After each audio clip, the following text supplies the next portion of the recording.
ปีนานไกลวัดพระบาทอุดมรุ่งเรืองงามตาเจ้าน้อยบุญทาวงศาข้าหลวงบวงเชียงใหม่ปกครองหัวเมืองฟ้าทุ่มเทแรงกายแรงใจทุกชาติพันธุ์รวมใจรักษามัคคี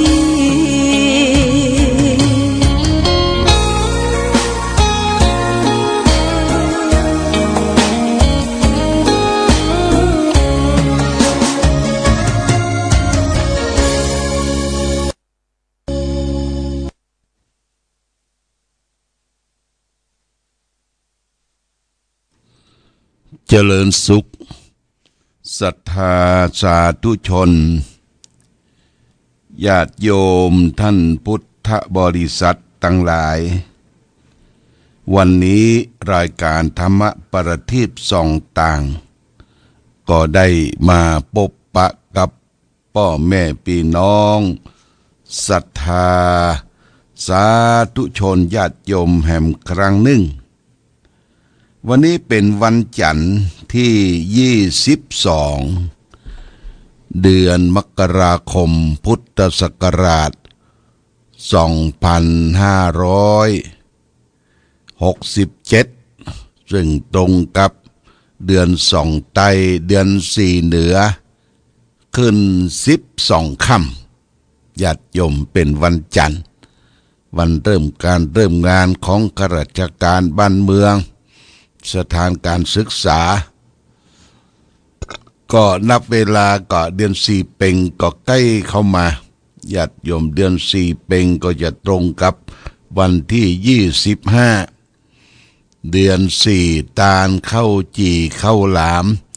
เดือนสามบะขามเกิ่มไข่มันพร้องกันก็ญาติโยมก็จะได้เตรียมเข้าปลาอาหารเข้าใหม่น้ำบานตาลฮือป่อฮือแม่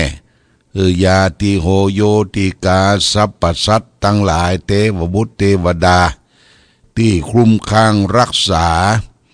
บ้านจองหอเฮือนที่อยู่ที่อาศัยของเฮาถ้าเฮาบ่ได้กินได้ตาลเปิ้นว่าเฮากินข้าวหายตันคำว่ากินข้าวหายตันนั่นคือข้าวเฮาบ่ได้เปิดกินก็ของเก่าของเดิมเสี่ยงไปก่อนไปเสียไปก็ทำบุญสุนทานคือเป็นมังคละเป็นมงคลสืบสารเพื่ออุทิศส่วนกุศลผลทานให้แก่พ่อแก่แม่บรรพชนที่เฮาสืบสารชีวิตสืบสารเลือดเนื้อเชื้อไขมาในญาติโยมนะตะวานี้หลังจากที่หลวงพ่อได้เดินทางไปเชียงใหม่ได้เปิดเทปได้เปิดโทรศัพท์นี่มันจะเมมไว้เรื่องของสถานีพอเพลงวัดพระบาทอุดมออกป๊บจบป๊บดักปิ้งญาติโยมนะเพราะว่ามันมีเนนใหม่จะต้องมาดูแลเพื่อจะได้เปิดเทปเปิดอย่างออกตุเจ้าแหมตนนึ่งก็ไปเดินตุดงตุเจ้าเทพเดินตุดงก็เลยว่างไป30นาทีพอถึง8:05ก็รายการอาการอาจารย์บุญช่วยออก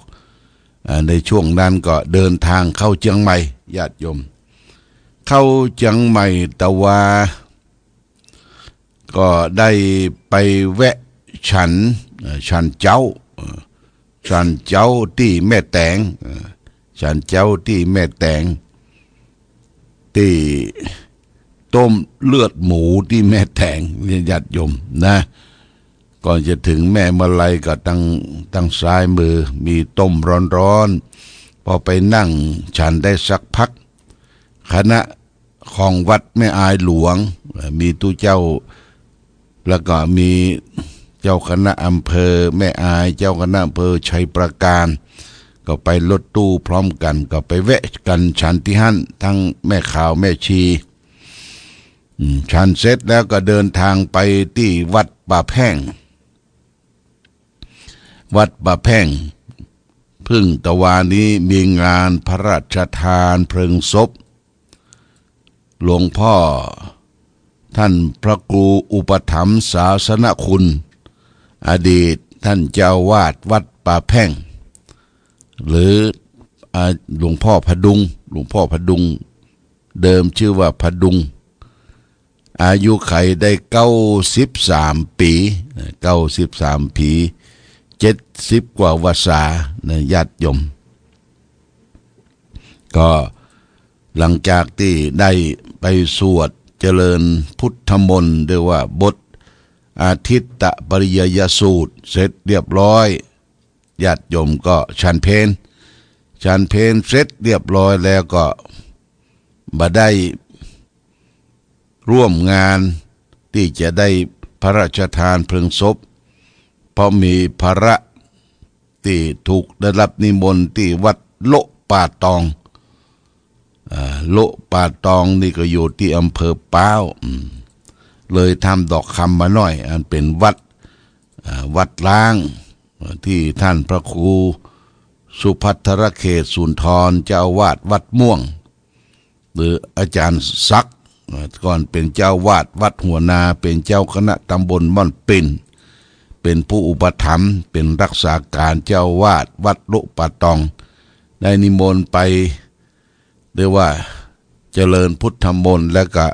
แผ่เมตตาในงานหล่อพระประธานเวลาบ่าย2 โมงก็ได้เดินทางจากวัดป่าแพ่งมาประมาณสักเที่ยงวันพอดีนะเที่ยงฉันเพลแล้วก็เดินทางกราบคารวะศพพระเดชพระคุณหลวงพ่อพระครูอุปถัมภ์ศาสนคุณแล้วก็เดินทางก็มีวัดแม่อายหลวงเจ้าคณะอำเภอแม่อายมีรองเจ้าคณะอำเภอฝางพระครูอดุลธรรมโสภิตพระครูวิจิตรกรรมกุศลก็ได้เดินทางมาร่วมกันมาเจริญพุทธมนต์แล้วก็นั่งแผ่เมตตาช่วงที่ได้เททองพระประธานที่วัดโลป่าตองตำบลน้ำแพร่นะญาติโยมตำบลน้ำแพร่ถ้าใครได้ไปที่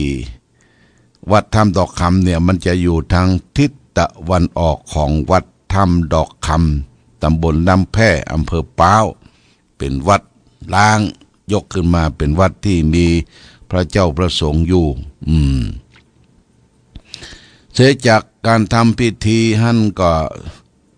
2 โมงครึ่ง2 โมงปลาย3 โมงนั่นน่ะเดินทางกลับก็แวะตังหุ่นทางเส้นทางพร้าวชัยประการก็คือเลยวัดอันนั้นมาหน่อยเนาะเลยก็เข้ามาทางเส้นทาง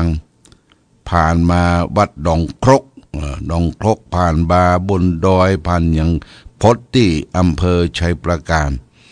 ที่เทศบาลอำเภอชัยประการก็ระยะทางประมาณสัก30-40 กิโลเนาะถึงอำเภอชัยประการ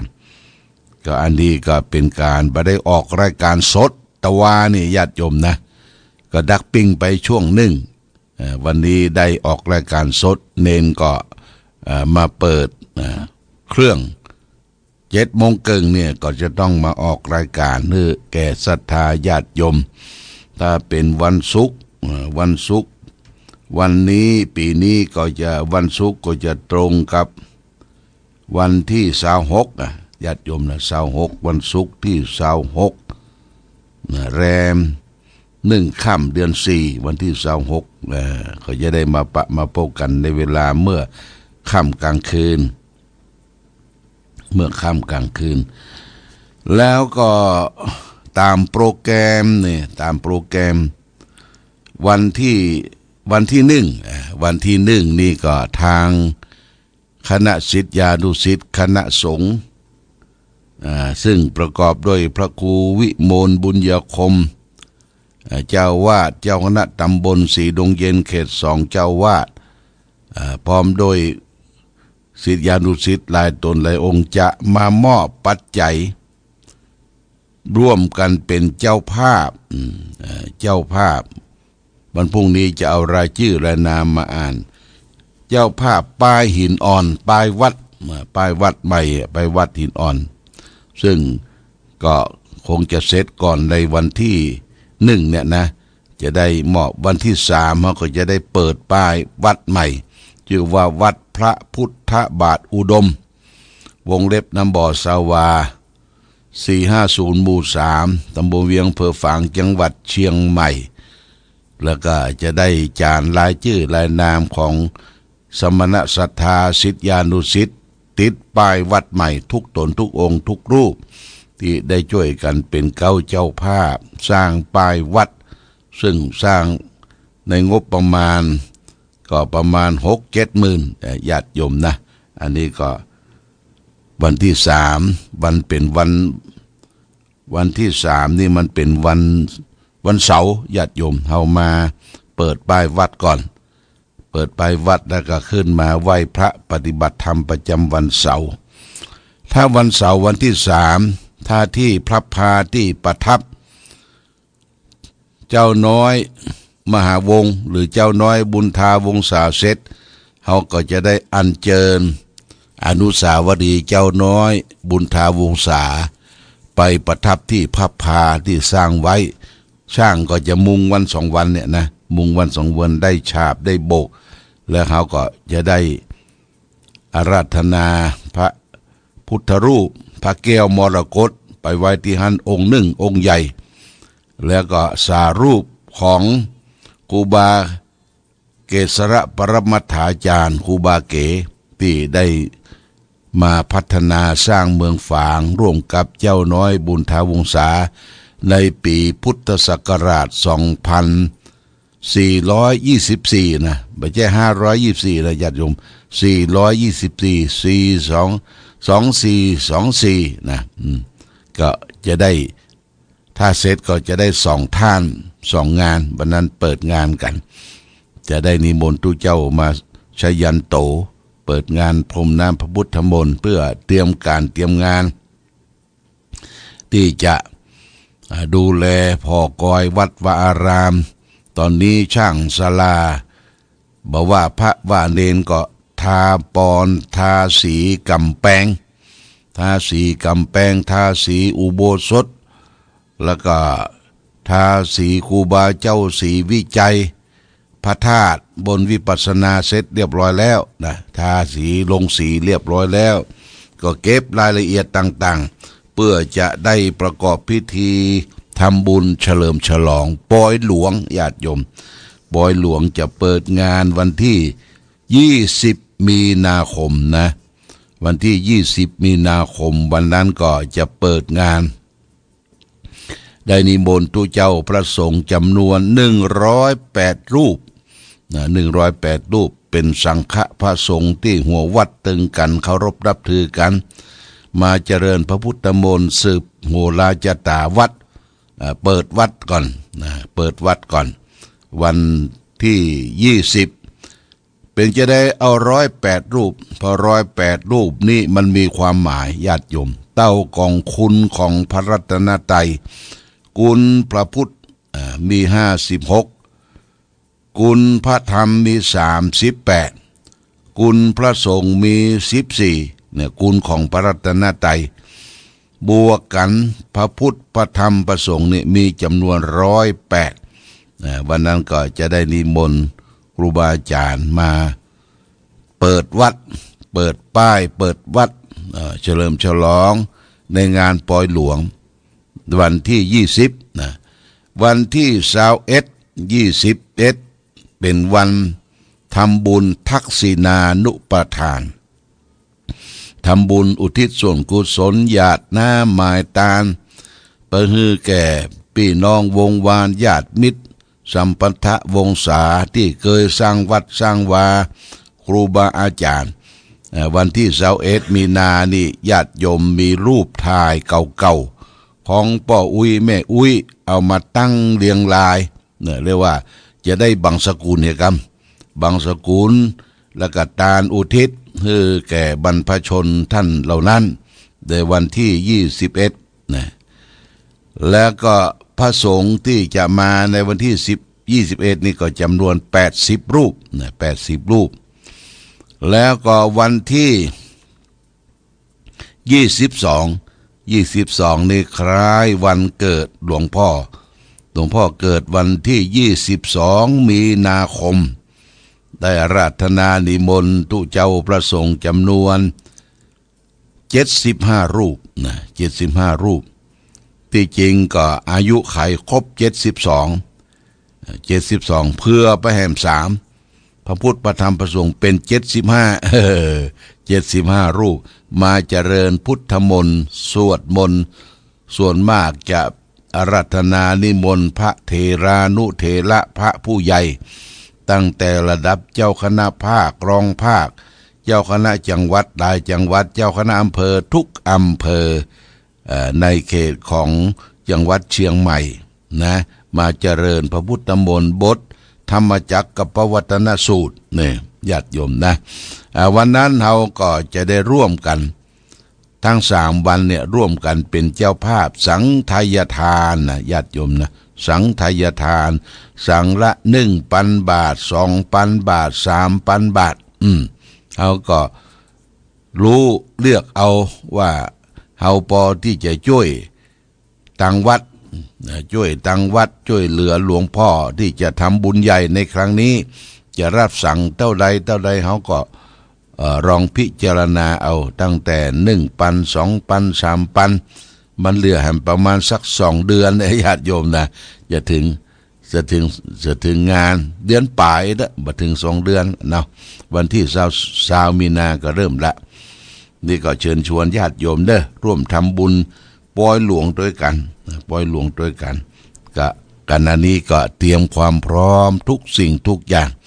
หลังจากที่ปล่อยหลวงเสร็จเรียบร้อยแล้ววัดเฮานี่ก็ได้สร้างสมบูรณ์ทุกอย่างละนะไฟไหม้วิหารพระเจ้าระแฆงก็เสร็จสัดเรียบร้อยเสี่ยง2 ล้านปลายญาติโยมเสี่ยง2 ล้านปลายนอกจากนั้นก็ได้บูรณะเจดีย์บูรณะอุโบสถทำสีทำอย่างต่างๆแล้วก็ทำครอบองค์พัทธสีมาแล้วก็บูรณะกำแพงบูรณะสร้างใหม่ขึ้นมาเป็นป้ายวัดแล้วก็เป็นที่ประทับของเจ้าน้อยบุญทาวงศาคืออาคารพับพาก็จะสมบูรณ์ทุกอย่างก็อดสหะเอาเนาะช่วยกันคนละไม้ละมือปี68เขาก็จะเน้นในการประพฤติปฏิบัติธรรมนะปี67นี่ก็ทำบุญสุนทานถวายทาวรวัตถุไปก่อนปี68นี่ก็จะเรื่องของการปฏิบัติธรรมเชิญชวนญาติโยมปฏิบัติธรรมอย่างเต็มอิ่มเต็มเปี่ยมอาจจะเป็นวันค่ำอาจจะเป็นคอดเป็นอย่างนี้เพราะว่าสถานปฏิบัติธรรมอยู่ที่วัดพระพุทธบาทอุดมสำนักวิปัสสนาเป็นแหล่งที่21ของจังหวัดเชียงใหม่นี่ประชาสัมพันธ์ญาติโยมทั้งหลายรับทราบวันนี้โมทนากับแม่มีพินชัยโยภาสเนี่ยแม่มีพินพยุภาสได้บริจาคถวายหลวงพ่อ200 บาทบ้านปังปอยนะถวายเป็นค่าสถานีวิทยุแอม100 บาทโมทนากับแม่มีพินชัยโยภาสพร้อมด้วยคณะลูกหลานญาติมิตรบ้านปางปอยตำบลแม่คะมาในโอกาสนี้ตุยแล้วก็ตะวาวันซืนก็ได้รับเจ้าภาพแม่เพนพรชัยเกตแม่เพนพรชัยเกตก็เอาปัจจัยฝากมาทำบุญเป็นค่าหน้าต่าง1 ชุดหน้าต่างบนวิหารพระเจ้าระแฆงวิปัสสนา 3,500 บาทได้รับแล้วเนอะแม่เพนพรชัยเกตบ้านสวนดอกใต้โมทนาสาธุมาณโอกาสนี้โดยวันนี้ก็จะเอาเรื่องจาคะคาถาเรื่องของความเสียสละมามาจามาฝากคือแก่บ่ออกศรัทธาญาติโยมพระพุทธเจ้าได้ตัดไว้ในพระไตรปิฎกเล่มที่28หน้า943 มหาสุตตะโสมชาดกอาสิตินิบาตคุตตกนิกายชาตกนิบาตนะพระพุทธเจ้าตรัสว่าอเชทนังอังควรสัสสะเหตุอังคังจะเชชีวิตังรักขมโนอักขังคะนังชีวิตันจาปิสัพพังจะเชเนโรธรรมมนุษย์สระรันโตแปลว่านรชนพึงสละทรัพย์เพื่อรักษาอวัยวะพึงสละอวัยวะเพื่อรักษาชีวิตเมื่อนึกถึงคุณธรรมพึงสละทุกอย่างทั้งทรัพย์ทั้งอวัยวะแม้กระทั่งชีวิตนี่คือการเสียสละพระพุทธเจ้าตรัสว่านรชนคือท่านผู้รู้นักปราชญ์ท่านทั้งหลายนะพึงสละทรัพย์สมบัติที่เคลื่อนที่ใดก็ดีที่เคลื่อนที่บ่ได้ก็ดีนะเฮารักษาทรัพย์เสียสละทรัพย์ของตนเพื่อรักษาอวัยวะอวัยวะเต้นบริจาคสิ่งนั้นสิ่งนี้เพื่อรักษาอวัยวะของตนตัวตีนมือศพปากสรีระร่างกายของเฮานะเฮาจะต้องเสียสตางค์สละทรัพย์ของตนเป็นค่าใช้จ่ายค่าผ่าตัดค่าทำอย่างต่างๆนะถึงแม้ว่ามันจะฟรีบางอย่างนะฟรีบางอย่างแต่บ่ฟรีบางอย่างเนี่ยพึงสละทรัพย์เพื่อรักษาอวัยวะพึงสละอวัยวะเพื่อรักษาชีวิตญาติโยมในสรีระร่างกายเฮาเนี่ยบางทีเฮาต้องไปผ่าตัดเพื่อรักษาสละอวัยวะของเฮาบางส่วนเพื่อรักษาชีวิตอย่างกรณีว่าเฮาเป็นโรคเบาหวานเนี่ยญาติโยมโรคเบาหวานนี่มันมีแผลเพอะพะบ่ได้นะแผลตั้งตีนตั้งมือเนี่ยแพทย์หมอว่ามันรักษายากมันลามเมื่อลามแล้วจะแยกใดบ่คือมันลามก็ต้องไปผ่าตัดญาติโยมไปผ่าตัดแข้งพ่องไปผ่าตัดนิ้วพ่องทั้งนิ้วตีนนิ้วมือผ่าตัดนี่เพื่อสละอวัยวะเพื่อรักษาชีวิตลมหายใจที่มีอยู่นะแล้วก็ต่อไปเมื่อนึกถึงคุณธรรมนึกถึงธรรมะคุณธรรมคำสอนพึงสละทุกอย่างทั้งทรัพย์ทั้งอวัยวะแม้กระทั่งชีวิตเอาชีวิตของเราเป็นเดิมพันรักษาคุณธรรมธรรมะหน้าที่ของเราและท่านทั้งหลายเราจะไปเสียดายชีวิตแม้กระทั่งชีวิตย่อมสละได้รักษาคุณธรรมที่อยู่ประจำเฮาเช่นการตื่นแต่เช้าไหว้พระสวดมนต์ตอนค่ำก็ไหว้พระสวดมนต์แล้วก็เจริญสมาธิภาวนานี่เฮารักษาถึงแม้ว่าเฮาจะเสียทรัพย์สินเงินทองจะเสียอวัยวะเจ็บปวดที่ไหนก็อดรนทนเอาเพื่อรักษาคุณธรรมแม้กระทั่งชีวิตก็ยอมพลีแก่พระพุทธศาสนาญาติโยมอาจจะได้ยินคำว่าหลวงพ่อพุทธทาสเนี่ยหลวงพ่อพุทธทาสตอนนั้นท่านเป็นมหาชื่อว่ามหาอยู่ที่จังหวัดสุราษฎร์ธานีนะวัดทานน้ำไหล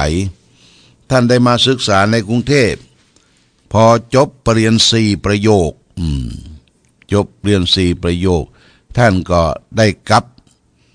ที่สวนโมกที่วัดทานน้ำไหล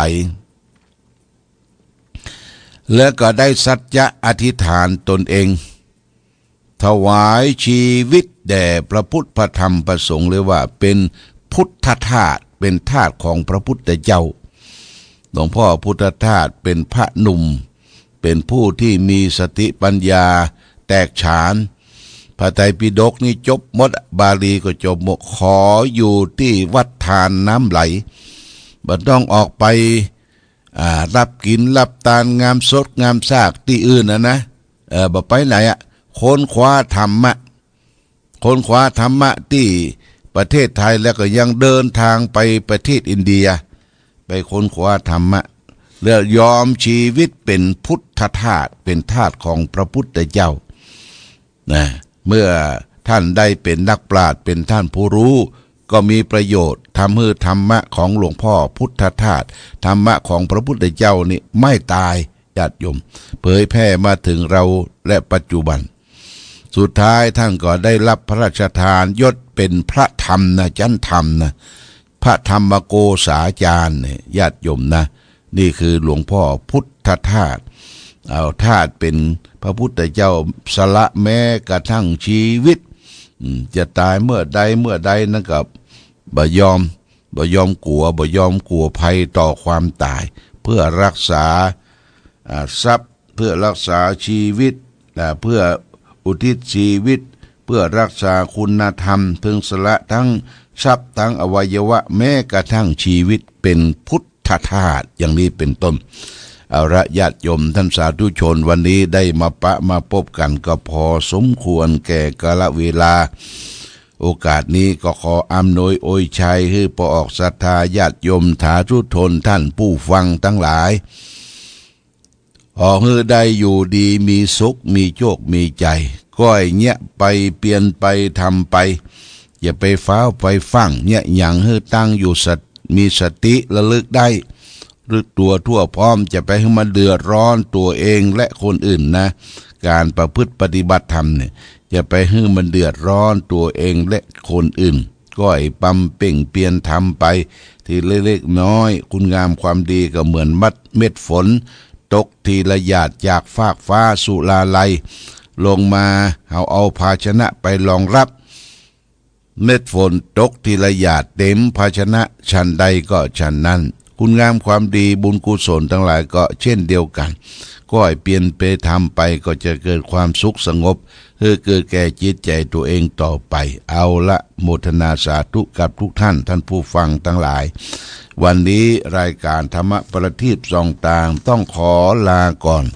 ขอผู้ฟังจงตั้งมั่นจิตหันษาด้วยธรรมะขององค์พระพุทธาได้นำพาให้เกิดความสุขสงบเย็นขอเจริญพร